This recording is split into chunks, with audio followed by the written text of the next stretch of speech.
ഈ എം.ആർ. അജിത്തിനെക്കുറിച്ച് ഈ തലതല്ലി പൊട്ടിച്ച യോഗ്യന്മാരുടെ രക്ഷാപ്രവർത്തനം നടത്തിയത് മാത്രമല്ല, വേറെ ഒരുപാട് സംഭവങ്ങൾ അയാളുടെ പേരിലുണ്ട്. അതിൻ്റെ അന്വേഷണം ഇപ്പം നടന്നുകൊണ്ടിരിക്കുകയാണ്. പക്ഷേ പലരും ഇപ്പോഴും ഇത് മാത്രമാണ് ഇയാളുടെ പേരിലുള്ള ഒരു ആരോപണം എന്നുള്ള രീതിയിലാണ് പലപ്പോഴും നമ്മൾ വാർത്തകളൊക്കെ കൊടുത്തിട്ടുള്ളത്. പല കേസുകളും അവിടെ പെൻഡിങ് ആണെന്ന് തോന്നുന്നു. അത് അന്വേഷണം നടക്കണമെന്ന് അറിയില്ല.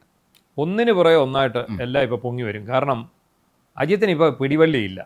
അജിത്ത് എന്ന് പറഞ്ഞാൽ ഒരു പിണറായി സപ്പോർട്ടറാണ്. എന്ന് പറഞ്ഞാൽ പിണറായി സപ്പോർട്ടറും അതുപോലെ തിരിച്ച് പിണറായി സപ്പോർട്ട് ചെയ്തുകൊണ്ടിരുന്ന ഇയാൾ അന്നന്ന് ഭരിക്കുന്നവനെല്ലാം ഇത് ഇമ്മാതിരി സപ്പോർട്ട് ചെയ്യുന്ന ആളായിരുന്നാണ് പറയപ്പെടുന്നത്. ആരൊക്കെയാണ്? പക്ഷേ പിണറായി പുള്ളി വല്ലാതെ സ്നേഹിച്ചു.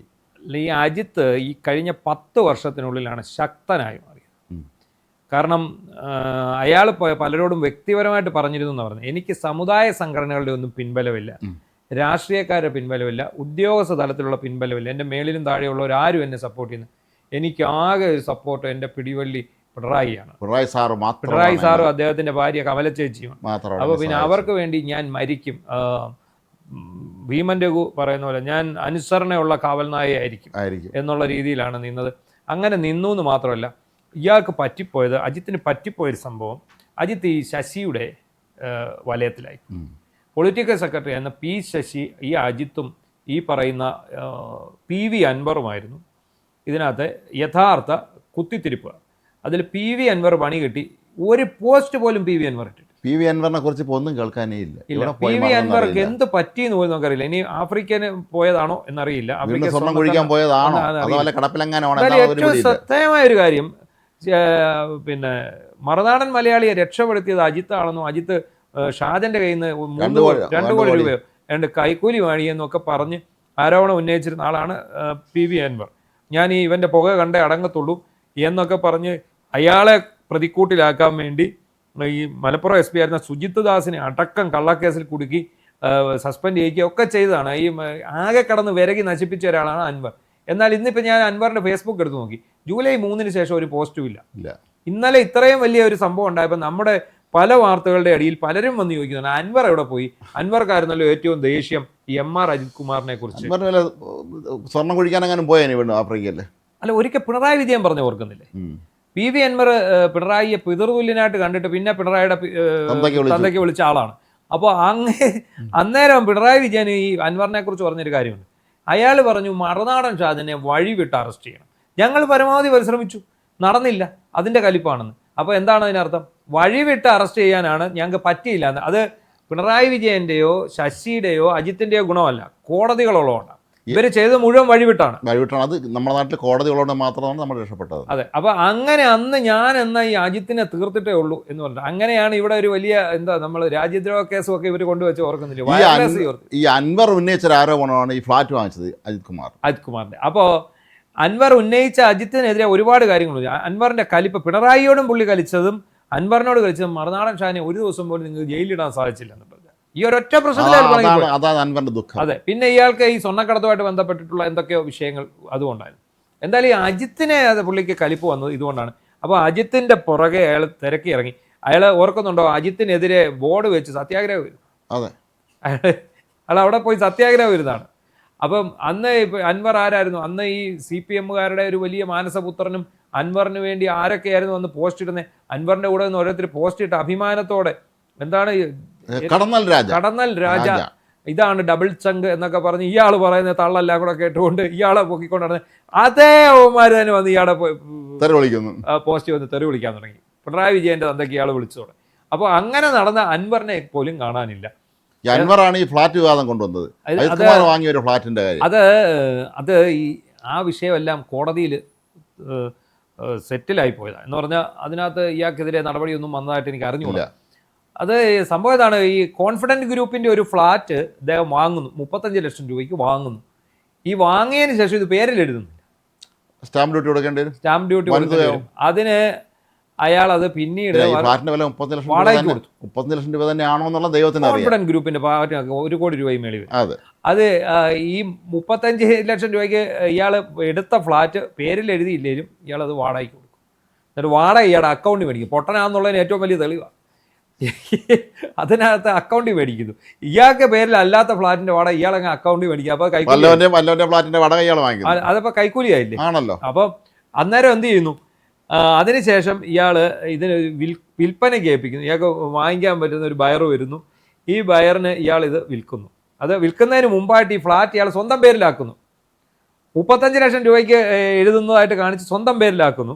അതിനുശേഷം 6 മാസം തികയുന്നതിന് മുമ്പ് ഇത് 66 ലക്ഷം രൂപയ്ക്ക് വേറൊരാൾക്ക് വിൽക്കുന്നു. അതായത് 35 ലക്ഷം രൂപ വിലയുള്ള ഒരു ഫ്ലാറ്റ് 6 മാസം കൊണ്ട് എങ്ങനെ ഇരട്ടി വില വന്നു എന്നുള്ള ഒരു ചോദ്യം വരുന്നു. അതിൻ്റെ പേരിൽ ആണ് വിജിലൻസ് അന്വേഷണം നടക്കുന്നത്. അപ്പോൾ അതിൽ കുടുങ്ങിക്കിടക്കുകയാണ്. ഇതിനൊക്കെ ഇതെല്ലാം ചൂണ്ടിക്കാട്ടി അൻവർ ഇയാൾക്കെതിരെ കോടതിയിലൊക്കെ പോയി. പക്ഷേ കോടതി അത് കേട്ടില്ലെന്നാണ് എൻ്റെ ഒരു എന്തായാലും ഇങ്ങനെ ഒരു കേസ് അയാളുടെ പേരിൽ ഉണ്ടായിരുന്നു. അത് അൻവർ തന്നെയാണ് കൊണ്ടുവന്നത്. അതെ, അതിനൊക്കെ ഉപരി സഹപ്രവർത്തകനെ ഇല്ലായ്മ ചെയ്യാൻ ശ്രമിച്ചു എന്നുള്ളതാണ് ഏറ്റവും പ്രധാനപ്പെട്ട കേസ്. പലതവണയും പറഞ്ഞാണ് സത്യസന്ധനായ ഉദ്യോഗസ്ഥനെ ഇയാൾ കേസ് കുരുക്കിയതാണ്. അയാൾ അതിന് എന്താണ് രാജ്യദ്രോഹ കുറ്റം ചുമത്തി. നമ്മുടെ പേരിൽ രാജ്യദ്രോഹ കുറ്റം ചുമത്തിയതാണ്. അതായത് വയർലെസ് ചോർത്തി. അത് സോഷ്യൽ മീഡിയ വഴി പ്രചരിച്ച ഒരു വയർലെസ് സന്ദേശം എടുത്ത ഒരു വാർത്ത ചെയ്തതിനാണ് നമ്മൾ വയർലെസ് ചോർത്തി ഇവിടെ ഇത് ആ യന്ത്രമുണ്ട്, ആ യന്ത്രം നിങ്ങൾ ഇന്ന് കണ്ടുപിടിക്കണം എന്നൊക്കെ പറഞ്ഞു. ഈ എന്തൊക്കെ പൊട്ടത്തരമാണോ അന്ന് അൻവർ എഴുതി വിട്ടത്. അത് ഈ പൊട്ടത്തരം കേട്ട് കേസെടുക്കാൻ പറ്റത്തില്ലെന്ന് അജിത്ത് പറഞ്ഞതിനാണ് അജിത്തിനെ ഇയാൾ ഡയറക്റ്റായിട്ട് ചീത്ത വിളിച്ചത്. താൻ പിന്നെ എന്തിനിരിക്കുക എന്നൊക്കെ ചോദിച്ചു ഭയങ്കര പാടാണ്. അപ്പൊ ഈ വിജയനെ പെടുത്തിയത് ഈ ശരിക്കും രാജ്യദ്രോഹ കേസ്. അതിന് പ്രത്യേകിച്ച് കാരണം എന്താണെന്ന് ചോദിച്ചാൽ പ്രധാനപ്പെട്ട കാരണം ഈ നരേന്ദ്രമോദി അദ്ദേഹത്തെ പ്രകീർത്തിച്ചത്. അത്ര ചടങ്ങിന് ക്ഷണിക്കുകയും ചെയ്തു. അപ്പൊ ഇത്രയും വലിയ പ്രധാനമന്ത്രി വരെ ആദരിച്ച അല്ലെ ബഹുമാനിച്ച വിജയൻ രാജ്യദ്രോഹിയാണെന്ന് വരുത്തി തീർക്കുകയായിരുന്നു ഇയാളുടെ ലക്ഷ്യം. ഇപ്പോൾ അത് സംബന്ധിച്ച് വിജയൻ കൊടുത്ത പരാതിയുണ്ട്. വിജയൻ കൊടുത്ത പരാതിയിൽ ഇയാൾ റിട്ടയർഡ് ചെയ്ത ഒരു അബ്ദുൾ റഹീം എന്ന് പറഞ്ഞൊരു DYSP ഉണ്ട്. അപ്പം ഞാൻ വിചാരിച്ചു ഞങ്ങളുടെ നാട്ടിലൊരു അബ്ദുൾ റഹീം ഉണ്ട്, നമ്മുടെ സുഹൃത്ത് ഒരു DYSP ഉണ്ട് അബ്ദുൾ റഹീം. അദ്ദേഹമായിരിക്കും ഈ അബ്ദുൾ റഹീം എന്നാണ് ഞാൻ കരുതിയത്. അപ്പം ഞാൻ അദ്ദേഹത്തോട് വിളിച്ചു വെച്ചപ്പോൾ അദ്ദേഹം പറഞ്ഞു ഇല്ല എനിക്ക് അതിനകത്ത് റോളൊന്നുമില്ല, ഇത് വേറൊരു അബ്ദുൾ റഹീം ഉണ്ട്, അദ്ദേഹം റിട്ടയർ ചെയ്തു പോയ ഈ അബ്ദുൾ റഹീം എന്ന് പറയുന്ന DYSP ആണ്. അയാൾ സത്യവാങ്മൂലം എഴുതി കൊടുത്തിട്ടുണ്ട്, എന്നെ കൊണ്ട് അജിത്ത് ചെയ്യിപ്പിച്ചതാണ്. അതിൻ്റെ രേഖകളെല്ലാം അയാൾ ഹാജരാക്കിയിട്ടുണ്ട്. അയാൾ ഏത് കോടതിയിൽ പറയാമെന്ന് പറഞ്ഞിട്ടുണ്ട്. ഇപ്പം എന്താണ് അതിൻ്റെ മേൽ വകുപ്പ് തല അന്വേഷണം നടക്കുന്നുണ്ട്. ഈ വിജയന്റെ പരാതി നിലനിൽക്കുക മാത്രമല്ല ഇപ്പം P. വിജയനാണ് ലോ ആൻഡ് ഓർഡർ ADGP. അപ്പോൾ അദ്ദേഹം തന്നെ ആയിരിക്കും ഇത് അന്വേഷിക്കണോ വേണ്ടയോ എന്ന് തീരുമാനിക്കുന്നത്. ഇതിനകത്ത് ഇതുണ്ട്. അതുപോലെ വേറെ നിരവധി ആൾക്കാരെ കള്ളക്കേസിൽ കുടുക്കിയ കഥയുണ്ട്. ഞാൻ രാവിലെ ഒരു വീഡിയോയിൽ കഥ പറഞ്ഞു. പാലായിലൊരു പയ്യനെ നേരിട്ട് ഇയാൾ ഇടപെട്ട് SHOയോട് നേരിട്ട് വിളിക്കാൻ ADGP SHOയെ നേരിട്ട് വിളിച്ച് പെണ്ണുകേസിപ്പെടുത്താൻ നോക്കിയതുമായിട്ട് ബന്ധപ്പെട്ട് ഇതൊക്കെ ശശി ഉണ്ടായിരുന്ന സമയത്ത് ഇത്തരം കാര്യങ്ങളൊക്കെ ആ ലോകത്ത് അഭിനമിക്കുന്ന ആളാണല്ലോ അദ്ദേഹം. P. ശശിയാണ് സത്യത്തിൽ ഈ MR അജിത് കുമാറിനെ പെടുത്തി. ഇയാൾ സത്യസന്ധനായ ഉദ്യോഗസ്ഥനാണെന്നൊക്കെയാണ് പറയുന്നത്. പക്ഷെ അപ്പോഴും നമ്മുടെ ഈ ഫ്ലാറ്റ് കച്ചവടം കണ്ടപ്പോഴാണ് നമുക്ക് സത്യസന്ധനാണോ അത്ര സത്യസന്ധനൊന്നുമില്ല, അത്രയ്ക്ക് സത്യസന്ധത വേണ്ട എന്ന് ഇയാൾക്ക് തോന്നിയത് അതായിരിക്കും. എന്താണെങ്കിലും ഒരു ഈ അൻവർ അടക്കമുള്ള ആൾക്കാരുടെ ചട്ടുകമായിരുന്നു ഇതിനകത്ത്. P. ശശി ഞാൻ നേരത്തെ പറഞ്ഞാൽ ശശിയും അൻവറും ഇയാളും കൂടെ കൂടി 3 പേരും കൂടെ കൂടി പഠിച്ച പണി 18 നോക്കിയിട്ടും ഷാജൻ സ്കറിയയെ തൊടാൻ പറ്റാതെ വന്നപ്പോഴാണ് ഈ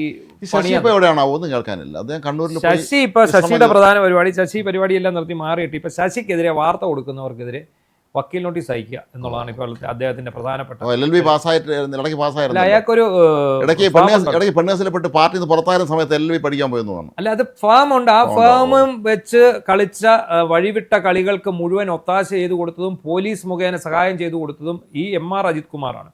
P. ശശിക്ക് വേണ്ടി പോലീസ് എടുത്ത കള്ളക്കേസുകൾ, സാമ്പത്തിക തട്ടിപ്പ് കേസിൽ ഇടനില നിന്നതിൻ്റെ വിവരങ്ങൾ എല്ലാം വെച്ച് വിശദമായ ഒരു അന്വേഷണം വീണ്ടും വന്നാൽ ഇവർ ഈ നാട്ടിൽ ഒരുപാട് വ്യവസായികളെ ഒരുപാട് ആൾക്കാരെയും സാമ്പത്തിക തട്ടിപ്പ് കേസിൽ കുരുക്കി നന്നായിട്ട് പണം പിടുങ്ങിയിട്ടുണ്ട്. വലിയൊരു മാഫിയ സംഘം ഇതിനു പിന്നിൽ പ്രവർത്തിച്ചിട്ടുണ്ട്. അതിൽ ഇവരുടെ പങ്ക് അന്വേഷിക്കേണ്ടി ഈ ശശിയുടെയും ഈ പറയുന്ന എന്തായാലും ഈ വിദ്വാന്മാർ ഈ ത്രിമൂർത്തികൾ സൃഷ്ടിസ്ഥിതി സംഹാര മൂർത്തികൾ എല്ലാവരും ഇപ്പോൾ താഴെ വീണ് കിടക്കുകയാണ്. അതെ. അപ്പോൾ ഈ